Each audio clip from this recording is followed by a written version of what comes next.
Vamos a empezar con el compañero. Buenos días, presidente. Diana Benítez, del periódico 24 Horas. Qué gusto que esté bien, tenerlo de regreso.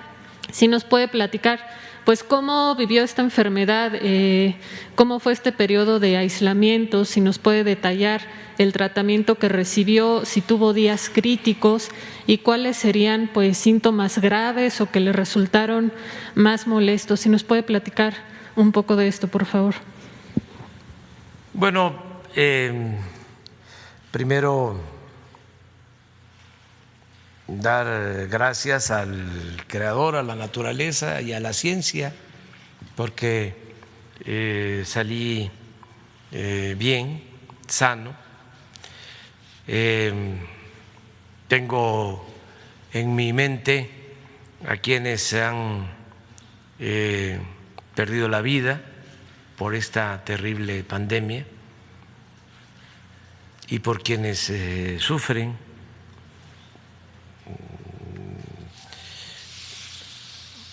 al estar internados mucho tiempo y padecer de daños en el proceso de tratamiento, o sea, todo lo que significa la recuperación, lo que se conoce como post-COVID. Entonces, primero, pues, solidarizarme con ellos, con los familiares de las víctimas, con los que han padecido de esta terrible enfermedad. En mi caso, fui bien atendido y yo creo que de manera oportuna, porque tuve síntomas un sábado por la noche, aunque me hice la prueba, estaba yo en San Luis Potosí, me hice la prueba rápida y salí negativo. Al día siguiente, llegando aquí, también me hice la prueba, 2, una rápida, solo de nariz, y también salió negativa. Sin embargo, en la prueba que se hace tanto en la nariz como en la garganta, ya más tarde me registraron que estaba en positivo. Esto el domingo. El sábado por la noche tuve un poco de malestar. El domingo también hablé con el doctor Alcocer. Él me atendió junto con un grupo de médicos a los que les agradezco mucho, pero él fue el coordinador de este equipo, y se decidió que participara yo en un proceso de investigación que está llevando a cabo desde hace algún tiempo el Instituto de Nutrición. Entonces, acepté formar parte de las personas que están sujetas a investigación, probando ciertos tratamientos, y me empezaron a aplicar antiviral, un medicamento antiviral desde el lunes, y desinflamatorios, y afortunadamente dio buenos resultados. Estuve con molestias, lo que ya todo mundo que ha padecido esta enfermedad sabe, los dolores de cuerpo, afortunadamente poca temperatura, y fui saliendo en la medida que me aplicaron el tratamiento, y que empecé también a ejercitarme, a caminar, a hacer ejercicios de respiración y afortunadamente salí adelante. Agradezco al doctor Jorge Alcocer, que fue el que coordinó a los médicos, Alejandro Schwartz, que es internista, al doctor José Rogelio Pérez Padilla, él es del INER, especialista en enfermedades pulmonares, porque esta enfermedad, este virus, pues afecta los pulmones. El domingo que me hicieron una radiografía, pues ya estaba el virus en los pulmones y había que frenarlo, por eso el tratamiento antiviral del día siguiente, del lunes. Estuvo pendiente pues quien me ha atendido de mi problema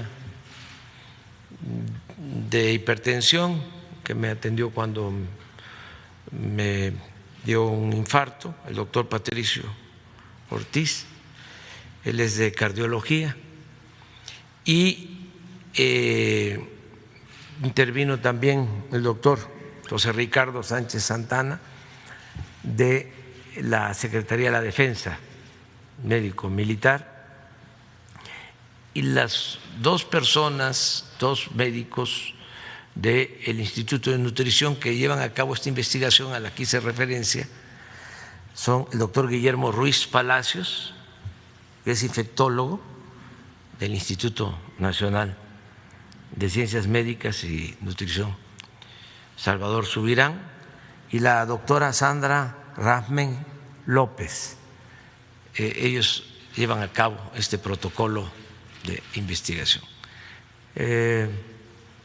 Ya el fin de semana, el viernes, me hicieron la prueba, ya salí negativo en la prueba de COVID y me van a estar nada más revisando. Quiero agradecerle mucho a los médicos, todos de instituciones públicas, todos los mexicanos o la mayoría de los mexicanos sabemos de lo que son los institutos de salud. En este caso han estado ayudando mucho en la recuperación de enfermos de COVID. Agradecerles bastante a los médicos, a las enfermeras, que se me pasó aquí poner sus nombres porque me trataron muy bien, independientemente de su profesión. Yo tengo la dicha enorme de contar con la simpatía de muchos trabajadores de la salud y de mucha gente del pueblo. Entonces, sí me dieron un tratamiento, vamos a decir, especial por el afecto, por el cariño con que me trataron. En una segunda pregunta, presidente, usted había comentado que se vacunaría hasta que le tocara en el esquema diseñado por la Secretaría de Salud. Con esta experiencia, ¿adelantaría su proceso de vacunación y si elegiría dentro del catálogo que vendrá a México entre la Pfizer, la rusa o CanSino? No, mire, una autoridad tiene que dar el ejemplo. No es posible que por ser presidente o tener el cargo más importante de la República se actúe en una circunstancia como esta con influyentismo, dando el mal ejemplo de que, como soy el presidente, a mí me tienen que vacunar primero. No. Tenemos que pensar en la igualdad. Todos somos iguales y la autoridad es la más obligada a actuar de manera consecuente. No se puede estar diciendo una cosa y haciendo otra. Entonces, cuando me corresponda, además ahora que ya tengo anticuerpos, tengo que consultar cuándo sería conveniente vacunarme, porque todo indica que cuando uno padece del COVID ya tiene uno durante algún tiempo, que todavía no se sabe a ciencia cierta cuánto tiempo, pero se tiene pues una protección, se tiene anticuerpos. Entonces voy a esperar cuando me corresponda. Lo que sí puedo decir es que mientras estuve en recuperación, pues estuve también pendiente de que se consiguieran las vacunas, porque es muy importante el que nos vacunemos todos los mexicanos, muy importante. No hay nada mejor que la vacuna. Ayudan los tratamientos y se ha avanzado para que si se atiende uno a tiempo pueda uno salir adelante, que no se agrave el paciente, el enfermo. Se puede con los tratamientos y se ha avanzado mucho, pero lo mejor es la vacuna. Entonces, estamos desde hace meses haciendo acuerdos, convenios con farmacéuticas, con gobiernos, y estamos avanzando. Ahora se logró que el gobierno de Rusia, hablé personalmente con el presidente Putin, nos garantice que la vacuna que ellos están produciendo sea utilizada en México. Ya firmamos un acuerdo, de modo que vamos a tener vacunas suficientes de las que están produciendo en Rusia. Lo mismo hicimos con el gobierno de China. Tenemos ya un acuerdo con ellos. Le agradezco al embajador de China en México porque hablamos en 2 ocasiones en estos días para sellar el compromiso de la utilización de 2 vacunas de China en México. Se logró también el que se reinicie el envío de vacunas Pfizer a partir del día 10 de este mes. Ese fue el compromiso. A más tardar el 18 de febrero, del 10 al 18 de febrero, tendríamos de nuevo vacunas Pfizer. La vacuna AstraZeneca ya se está produciendo en México, se está envasando en nuestro país y también vamos a contar con las dosis suficientes. ¿Cuál es el propósito? Que logremos, aún en una primera dosis, vacunar a todos los adultos mayores del país a finales de marzo. Seguimos sosteniendo ese plan, que podamos vacunar a todos los adultos mayores de 60 años a finales de marzo. aún con una primera dosis y terminar de vacunarlos en segunda dosis en abril. Ese es el propósito. Al mismo tiempo, ir vacunando maestros para el regreso a las clases presenciales. Lo que hicimos ya en Campeche, tan luego venga la vacuna Pfizer, otro envío de la vacuna Pfizer, terminamos de vacunar a los médicos de Campeche y ya podemos pensar en el reinicio a clases en Campeche. Esto a la vez que podamos en Campeche también vacunar a los adultos mayores de ese estado. Y así vamos a estar avanzando.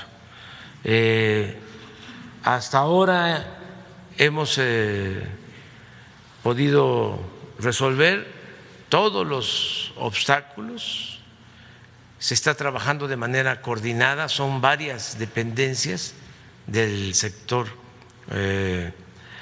público, de lo que tiene que ver con salud, los órganos de regulación como la COFEPRIS, nos está ayudando mucho la Secretaría de Relaciones Exteriores, desde luego la Secretaría de Salud y el ISSSTE y el Seguro Social y Birmex y todas las dependencias trabajando de manera coordinada para conseguir las vacunas, porque no es nada más hacer la solicitud y tener los recursos que afortunadamente tenemos, el presupuesto para 140,000 dosis, tenemos presupuesto,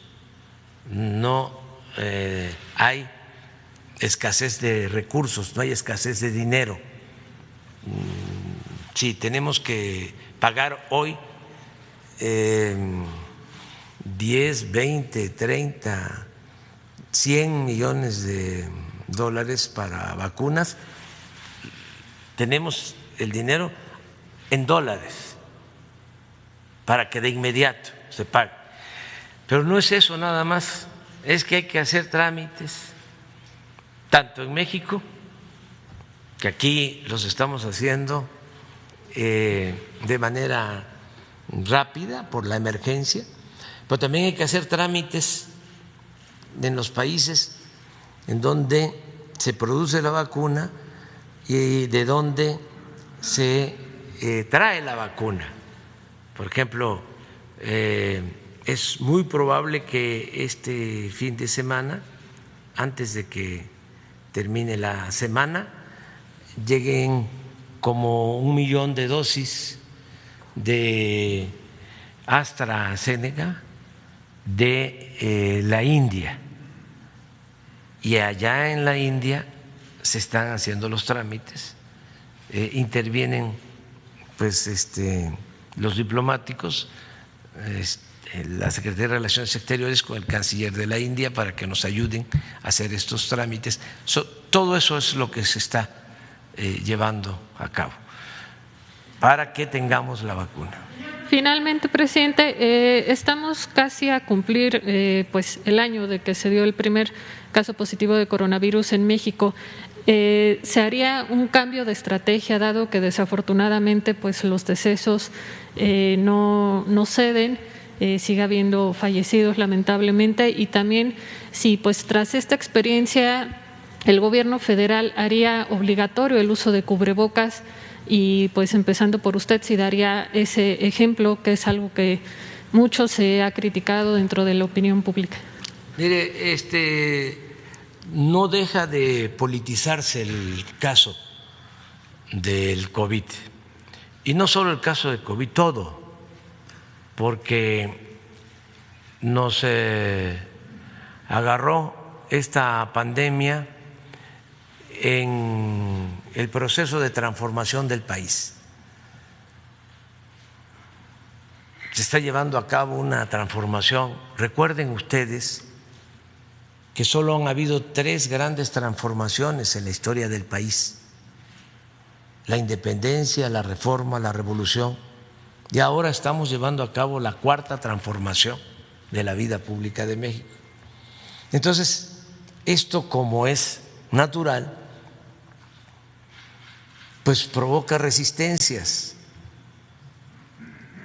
Los que no quieren que haya cambios, los que quieren mantener el statu quo, los que quieren conservar, pues se oponen a la transformación y quisieran que fracasáramos en el propósito de transformar al país. Nosotros no podemos abandonar el propósito de transformar a México, porque eso es lo fundamental. Sí, nos afecta mucho, desde luego, la pandemia de COVID-19, pero lo que más nos ha afectado y nos seguiría afectando si se detiene la transformación es la peste de la corrupción. Eso es lo que más ha dañado a México. Eso es lo que ha dado al traste con todo. Esa es la causa principal de la desigualdad social, de la desigualdad económica. Por la peste de la corrupción, que es peor que la malaria, se desató la inseguridad, se desató la violencia. Por la peste de la corrupción se destruyó el sistema de salud pública. Entonces, no podemos abandonar la transformación. Desde luego, es entendible que a los que vivían con privilegios en el antiguo régimen no les guste el que se lleve a cabo una transformación, no les gusta que se erradique, que se destierre la corrupción del país. Pues no les gusta por 2 razones. Primero, porque ellos se beneficiaban. ¿Cómo les va a gustar a los que no pagaban impuestos que se lleve a cabo una transformación que implica dejar de condonar los impuestos a las grandes corporaciones? ¿Cómo les va a gustar a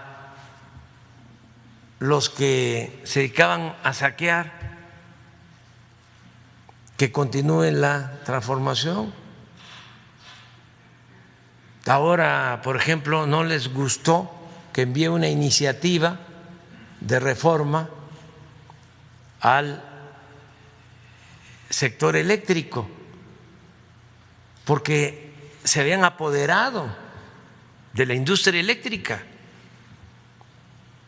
las empresas particulares, comprando, sobornando a autoridades corruptas.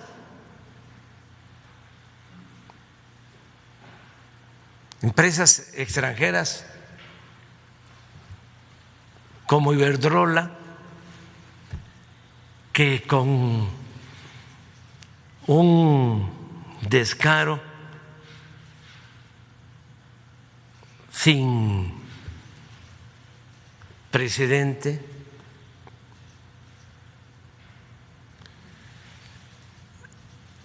contrata a la secretaria de Energía y la convierte en su empleada, y contrata a un expresidente como consejero de su empresa. mientras recibían contratos jugosísimos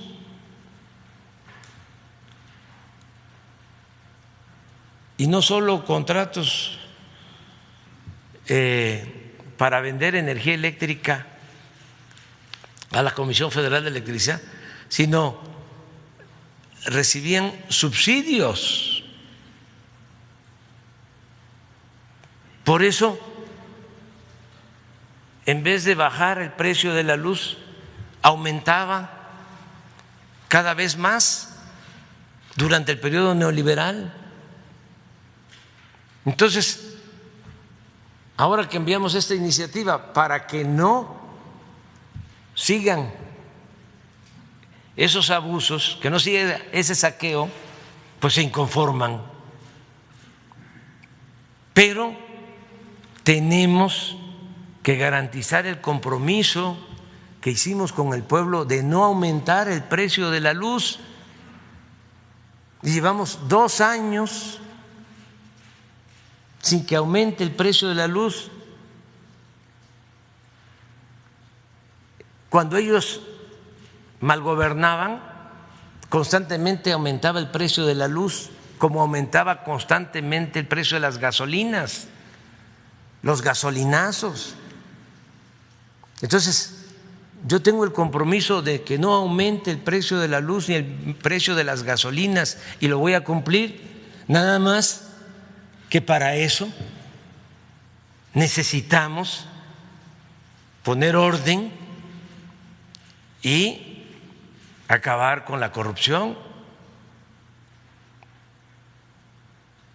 no seguir apostando a destruir la Comisión Federal de Electricidad para dejarles el negocio a estos traficantes de influencia. Entonces, es lo mismo que sucede en el caso de la pandemia. Desde que inició la pandemia, estamos padeciendo a todos estos medios de comunicación que están al servicio de grupos de intereses creados.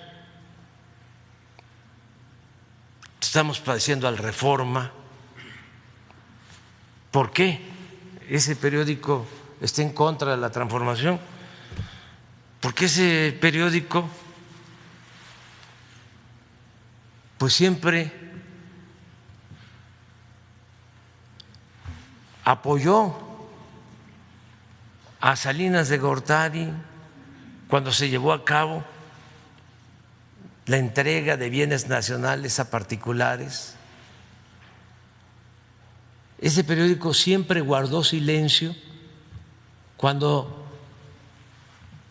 no les cobraban impuestos a los de arriba, porque esos que no pagaban impuestos, todos ellos, o la mayoría, estamos hablando de grandes empresas y de bancos,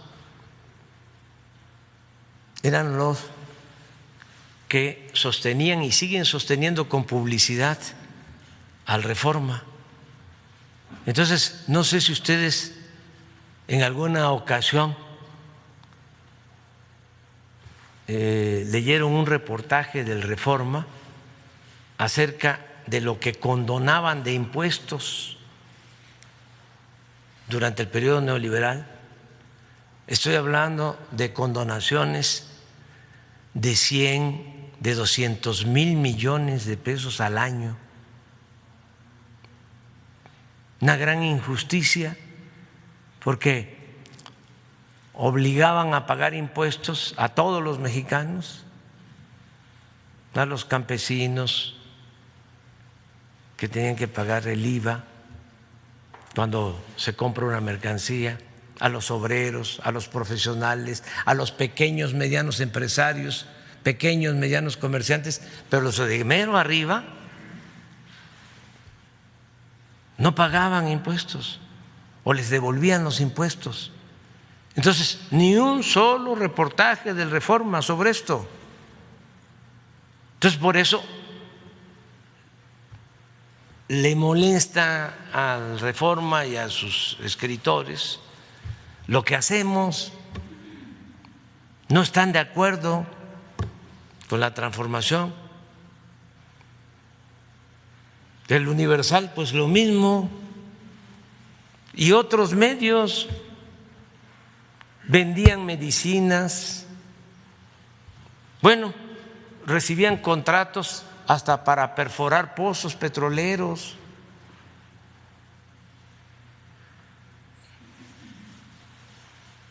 Se quedaron con los contratos de privatización de los reclusorios. Les hablábamos hace poco de 8 reclusorios que se tienen que pagar por los servicios a esos 8 reclusorios 16,000 millones de pesos al año. 3,500 pesos se les paga por recluso, aunque no esté lleno el reclusorio. 3,500 pesos diarios por recluso. ¿Y quiénes son? Dueños de medios de comunicación. Entonces, con el COVID, pues desde el principio, yo recuerdo que hubo un periodista que dio por fallecido a un señor que afortunadamente vivió un tiempo más, pero hizo todo un escándalo hablando de que era el primer fallecido del COVID y no había fallecido afortunadamente el señor. Un periodista de estos famosos. Ahora que salía a decir de que estaba yo bien, porque ya me daban por grave, inventando cosas, un periodista de estos salinistas que tenía parálisis, sí, y salgo en la escalera y el Reforma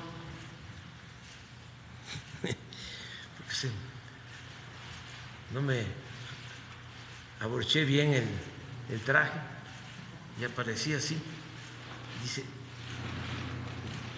¿quién sabe qué aparato tiene ahí el presidente? Un periodismo muy ramplón. Y todo esto, pues la explicación es la de que no están de acuerdo con la transformación porque quieren seguir robando. Son muy corruptos. Los conservadores son muy corruptos. Además de que su doctrina es la hipocresía,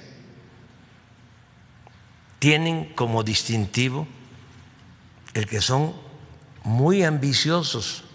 Su Dios verdadero es el dinero. Entonces los entiendo, son capaces de inventar cualquier cosa. Como también entiendo a los intelectuales, para tratarlos bien, orgánicos. Imagínense la revista Letras Libres y la revista Nexos, ¿cuánto recibían? Si editaban periódicamente 10,000 ejemplares, todos se los compraba el gobierno. Pero no solo eso, vendían libros, tenían pues el control de toda la intelectualidad para poder recibir una beca, un apoyo. Se tenía que estar bien con los dos jefes de jefes, Aguilar Camín o Enrique Krause, y de ahí dependían todos, como la intelectualidad en el Porfiriato, aunque era de mejor nivel aquella. De todas maneras,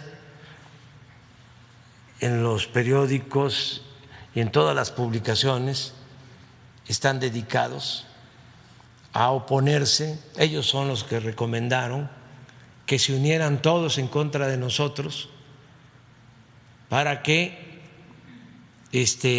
no ganáramos en la próxima elección el Congreso. ¿Y por qué no quieren que ganemos el Congreso?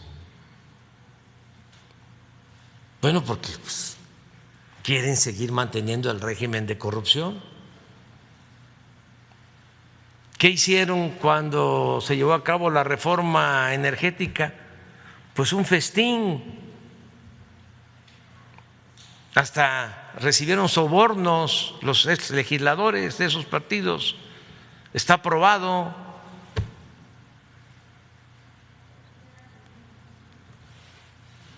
Entonces eso es lo que quieren.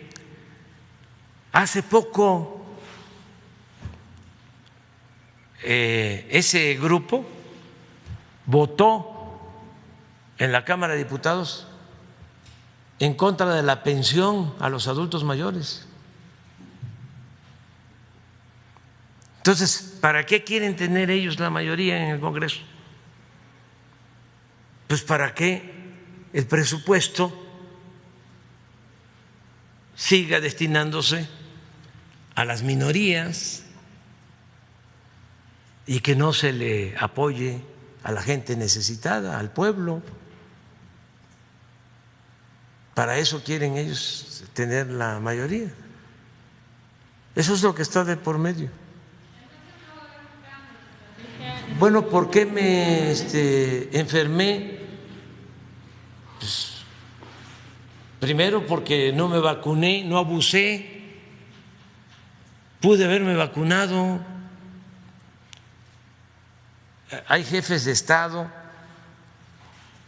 presidentes que se han vacunado, han sido de los primeros, nada más que eso no lo dice la prensa conservadora, la prensa fifí, al contrario, hasta les aplauden. ¿Y cómo es que se vacunan esos jefes de Estado, esos presidentes, esas personalidades? Con el pretexto, la argucia de que de esa manera ellos dan el ejemplo para que la gente, fíjense, la triquiñuela, para que la gente tenga confianza y no le tema a la vacuna.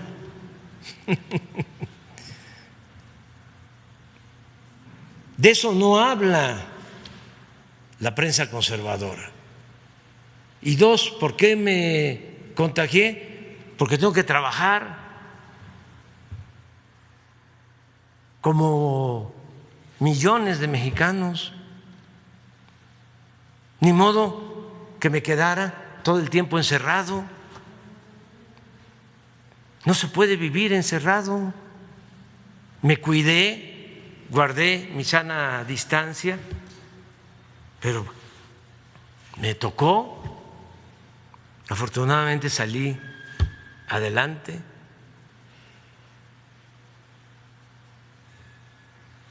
Entonces, los vamos a seguir enfrentando. Vamos a seguir luchando por la transformación del país, porque la crisis sanitaria y la crisis económica las vamos a vencer las dos crisis. Y no solo eso, vamos a llevar a cabo o vamos a consumar la obra de transformación de México.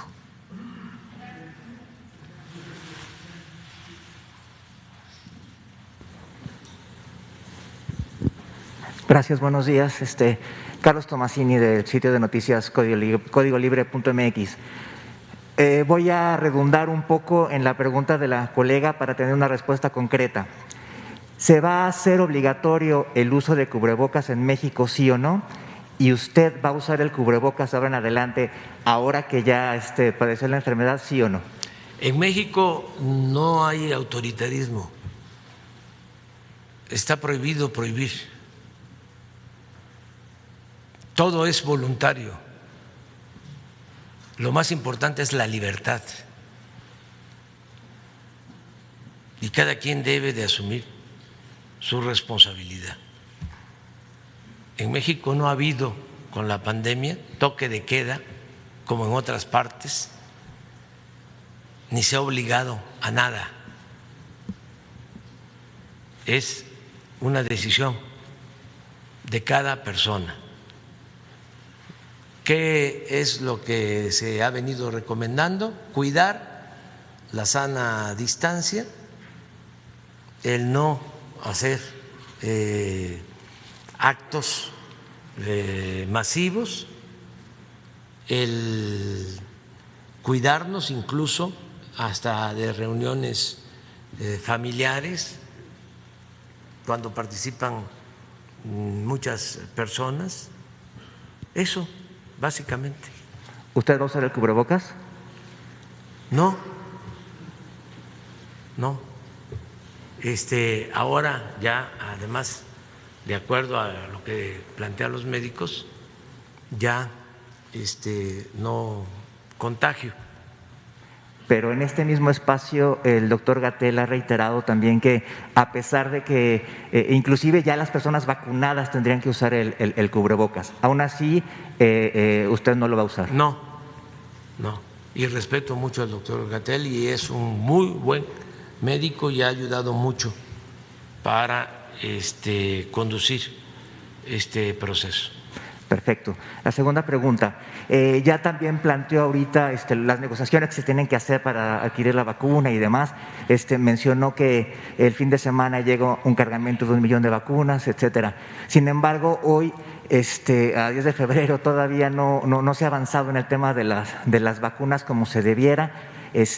Hace 2 semanas que fue la llamada con el presidente Putin, pues en 2 semanas tampoco hemos tenido la vacuna aquí en México y pues si para finales de marzo se plantea que estén vacunados todas estas personas de la tercera edad, tendríamos alrededor de 1 mes y medio para cumplirlo. Y ayer aquí también se mencionaba que solamente está registrado el 25% de las personas que tendrían que estar registradas. ¿Cómo se va a hacer para revertir esos números? Y pues se tendría que hacer en un tiempo récord. Trabajando todos los días y con una actitud positiva, no con el deseo de que fracasemos, sino buscando resolver los problemas, superar todos los obstáculos, porque además se trata de salvar vidas. Entonces, la mayoría de la gente está en ese plan, o sea, muy positivos, optimistas. El pesimismo, ¿sí?, y lo negativo tiene que ver con los grupos de intereses creados, tiene que ver con los corruptos que quisieran que nos fuese mal para que ellos regresaran por sus fueros. Así de claro. Entonces, estamos haciendo todo para que tengamos la vacuna a tiempo, que se proteja a la gente, es lo que más nos importa. Pero ya sabemos que el Universal, ¿sí?, y el Reforma, y eso van a apostar a que no tengamos la vacuna. O Krause, que va a estar diciendo que en Estados Unidos se vacunan a 1 millón y medio de personas diariamente y que nosotros vacunamos a 3,000. Van a estar en ese plan negativo de poca objetividad, muy en la línea del periodismo deshonesto, para decirlo con más claridad, del AMPA del periodismo. O sea, porque ¿cómo no se van a dar cuenta? Se supone que son gentes informadas, y además objetivas y profesionales, independientes, que en Estados Unidos tienen el control de todas las vacunas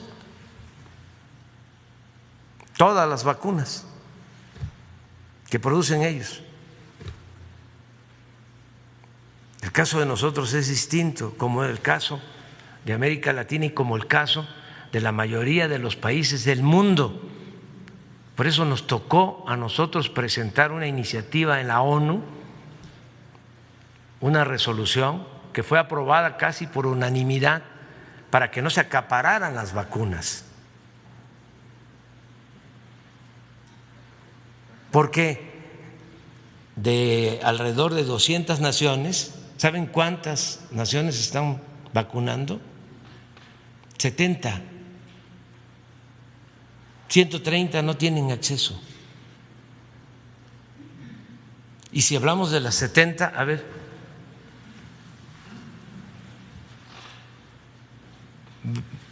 esto es muy importante que se sepa.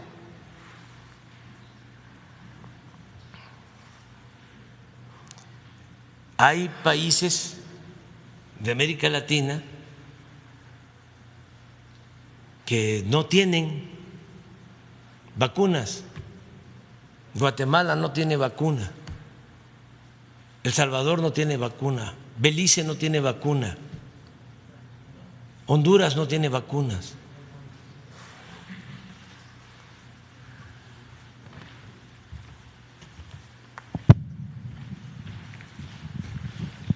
Estados Unidos,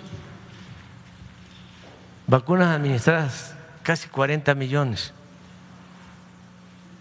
O sea, esta es la nota de Krause. China,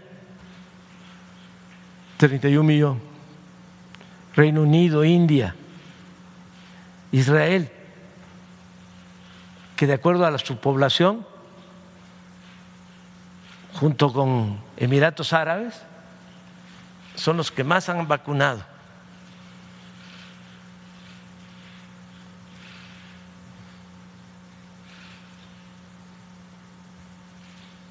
Nosotros estamos aquí, el 18, en el lugar 18, pero bájenle, pasen, miren. Costa Rica en el lugar 45, bájale más, de favor. Hasta aquí llegamos. 72 naciones.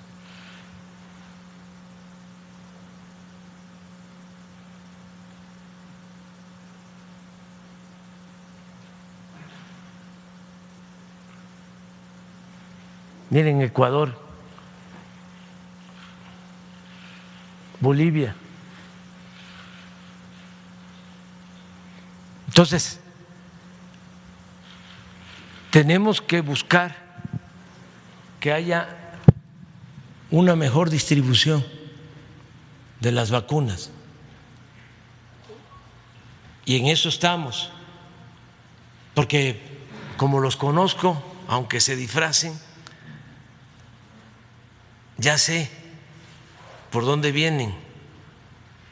Ahora van a estar, dale y dale, de que dónde están las vacunas. Van a llegar las vacunas. Van a llegar. Muy bien. ¿Qué tal, presidente? Muy buenos días.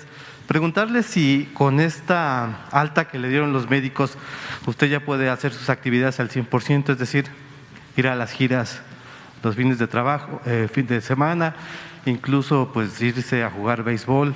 ¿Cuál es su situación en ese sentido? Pues tengo que seguir en las actividades.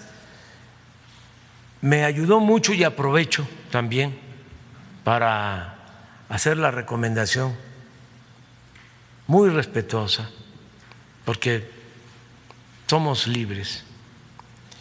Creo que es fundamental el ejercicio físico. Se resiste mejor, no solo esta pandemia, cualquier enfermedad. Entonces, yo siempre hago ejercicio, practico béisbol. Entonces, unos días antes que me infectara, estaba yo macaneando, o sea, con todo, muy bien, y caminando y haciendo ejercicio. Eso ayuda mucho. Y lo otro, la alimentación, pero no comer cosas necesariamente caras, sino comer sano, no comer productos chatarra. Tenemos que mejorar la salud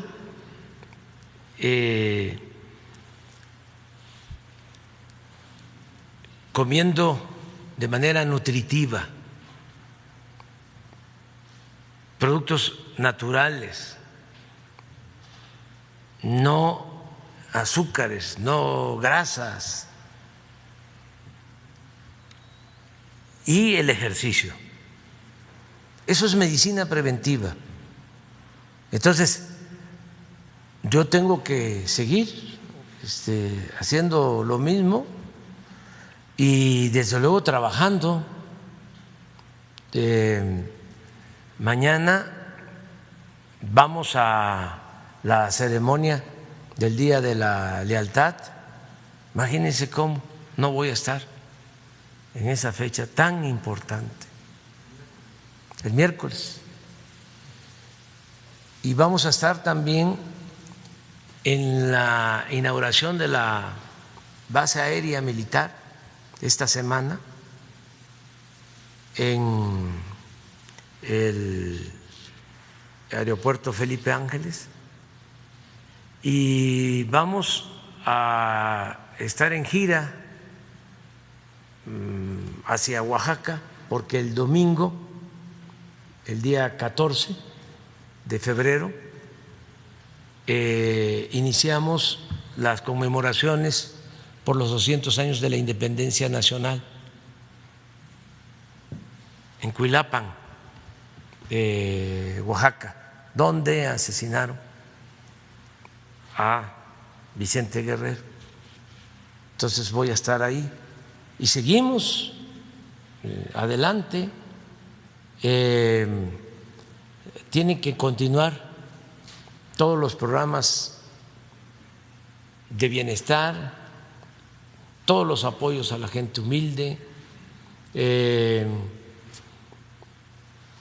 Se pudo enfrentar la crisis económica con mejores resultados porque no se dejó sin apoyo a los pobres, a la gente humilde, no se nos cayó el consumo, no hubo una crisis de consumo, la gente tuvo y sigue teniendo para comprar lo indispensable, lo básico, porque estamos bajando recursos.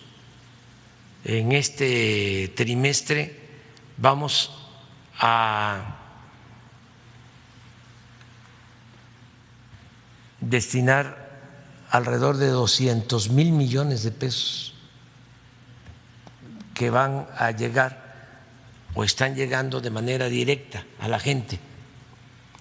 Y esto nos ayuda mucho con lo que aquí mencionó Ricardo Sheffield de las remesas, que de nuevo nuestro agradecimiento a nuestros paisanos.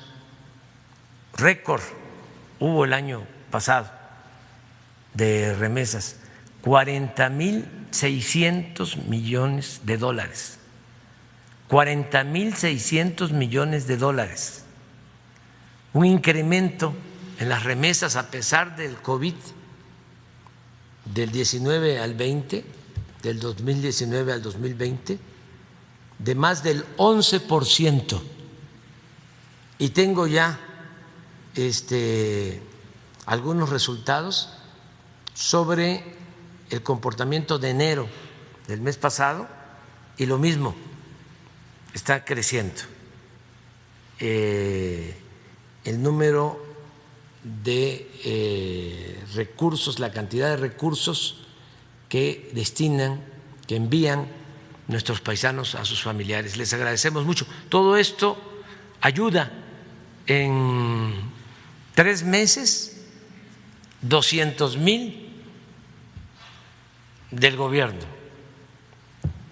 al pueblo de manera directa y 200,000 de remesas, 400,000 millones abajo.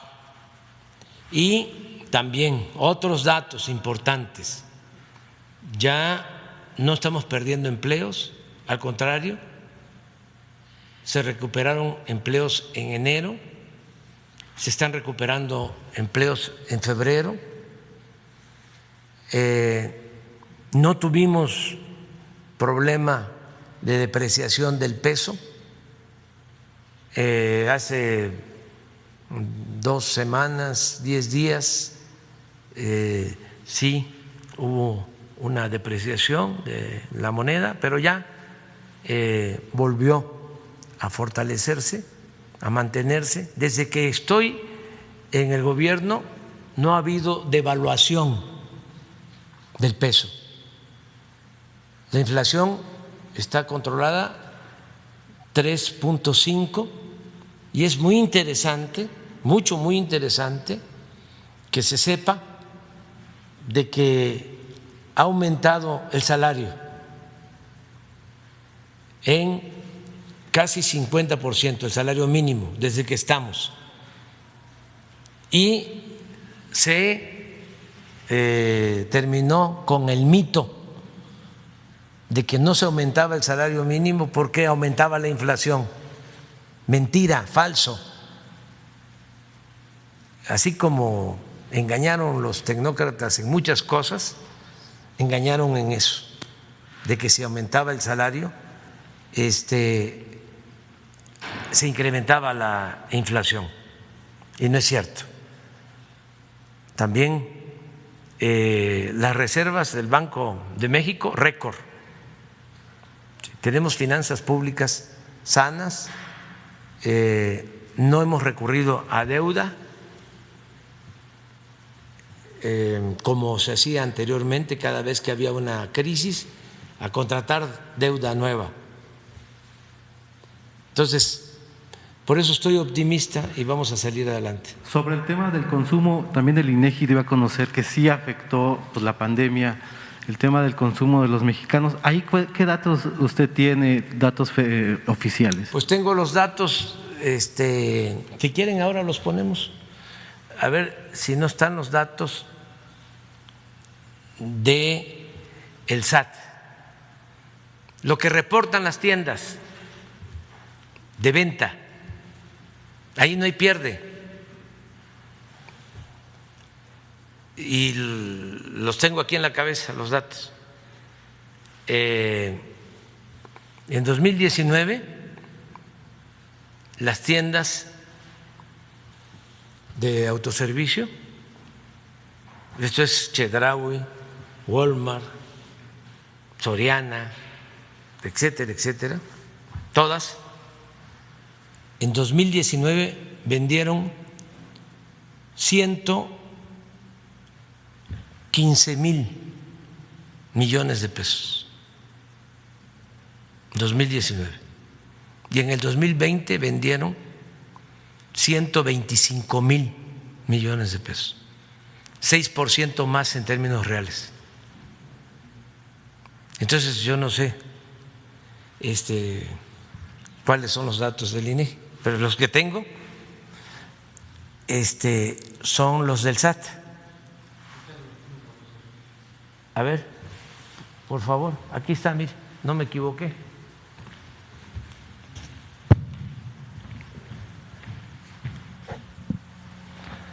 $115,000 millones.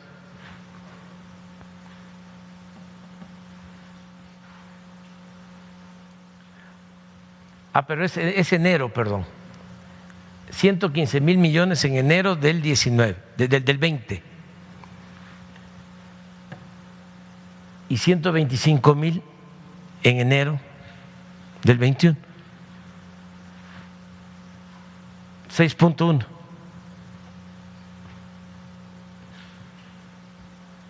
de incremento. Y en el año pasó lo mismo.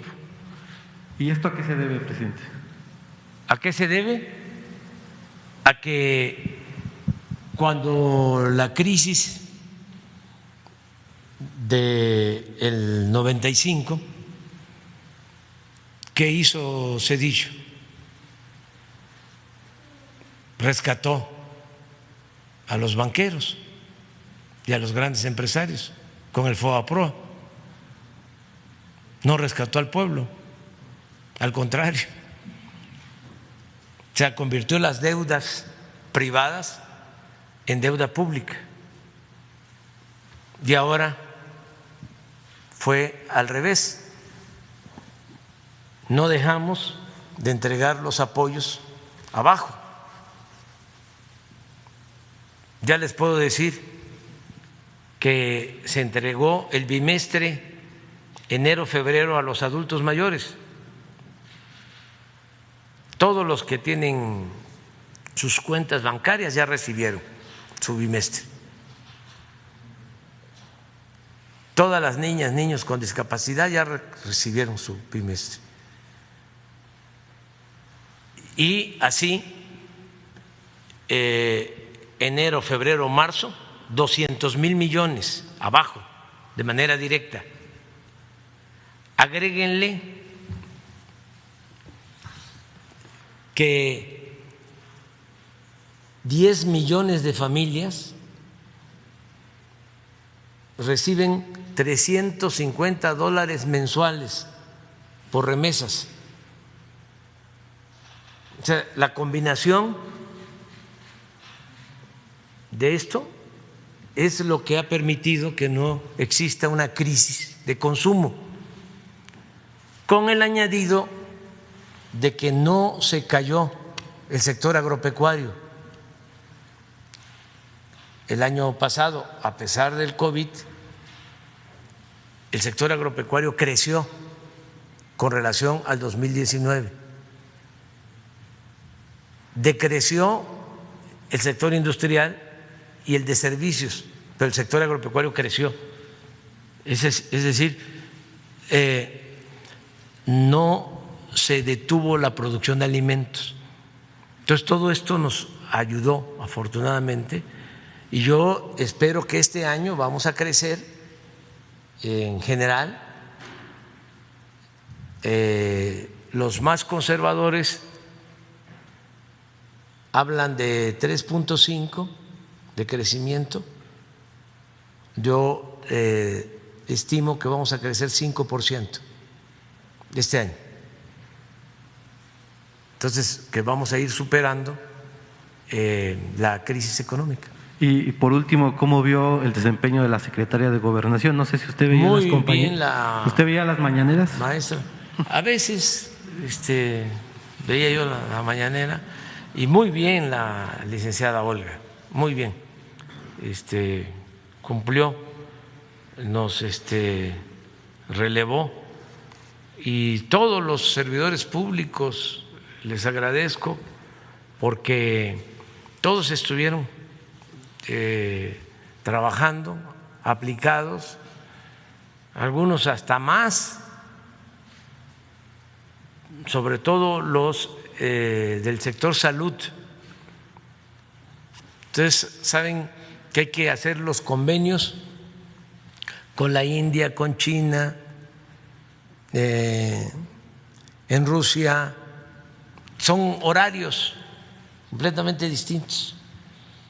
Entonces, se pasaban toda la noche trabajando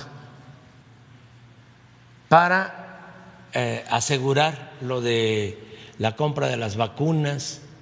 No solo eso, para asegurar también el que no faltaran medicamentos que se utilizan para atender enfermos de COVID, todo lo que tiene que ver con anestesias, que hacía falta, lo de oxígeno que aquí Ricardo y muchos se aplicaron, todos ayudando, en una actitud muy positiva,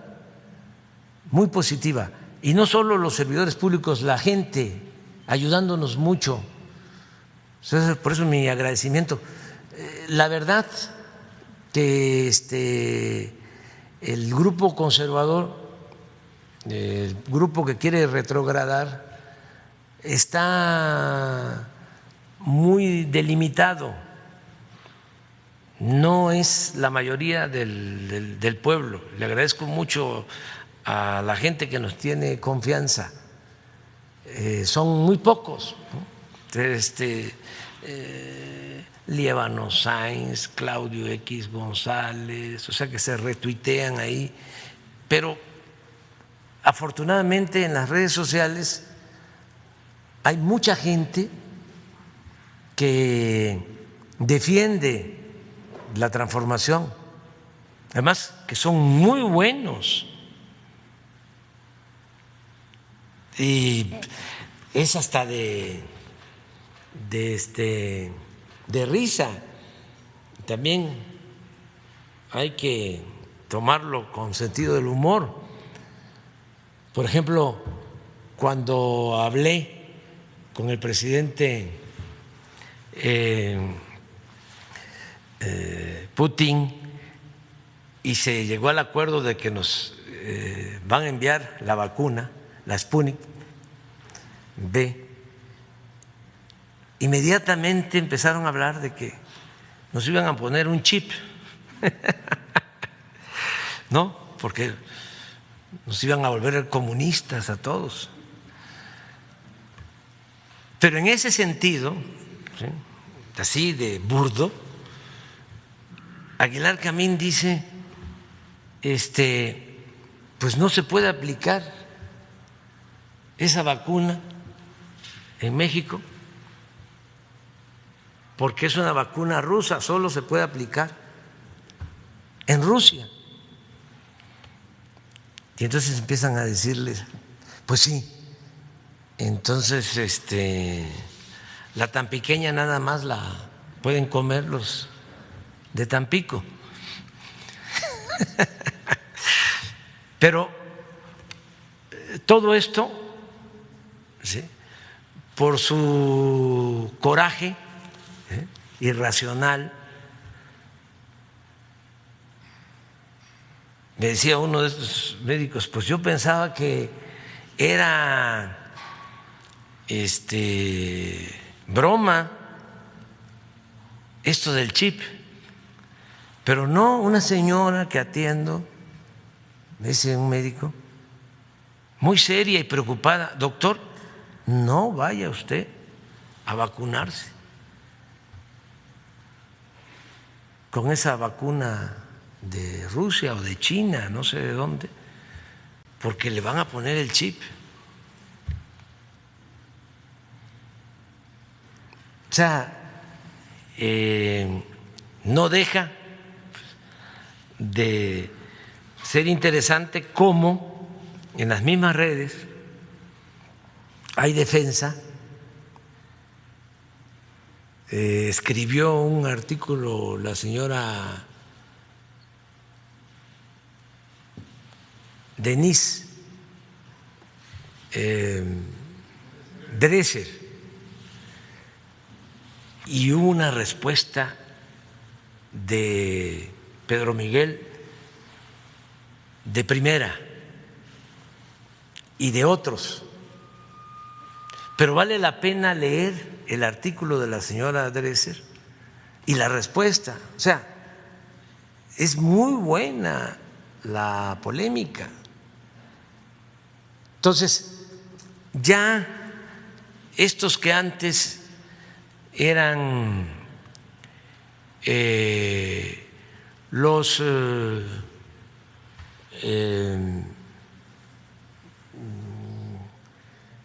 famosos escritores, ¿no?, están quedando evidenciados, se están cayendo. Decía un crítico ruso, precisamente, Bielinski, le decía a otro escritor ruso, a Gogol, que había cambiado, ¿no?, sus posturas, porque siempre es muy cómodo convertirse en conservador, ser opositor de verdad, estar del lado del pueblo, siempre es más complicado. Entonces le decía Bielinski a Gogol, dice, no cabe duda, porque Gogol, después de escribir magistralmente, como todos los escritores rusos, la literatura rusa es de primer orden, en esa época de Dostoyevsky, de Gogol y de otros, Tolstoy, ¿no? La recomiendo, la literatura de ese entonces. Pero Gogol se empezó a volver conservador y en un cuestionamiento le dice Bielinski, le dice, no cabe duda que cuando un hombre se entrega por entero a la mentira, pierde hasta la imaginación y el talento. Eso es lo que les pasa a estas personas que fueron pues creativos, escribían bien, tenían inventiva, luego se acomodan, se vuelven acomodaticios, ¿no?, se ajustan al régimen, se vuelven intelectuales asalariados al régimen y pierden la imaginación y pierden el talento. Y llegan a hacer hasta el ridículo, que es lo peor que se puede hacer, el ridículo. Ya hablamos bastante, ¿eh?, y estoy en recuperación. Nos vemos mañana. Adiós, adiós.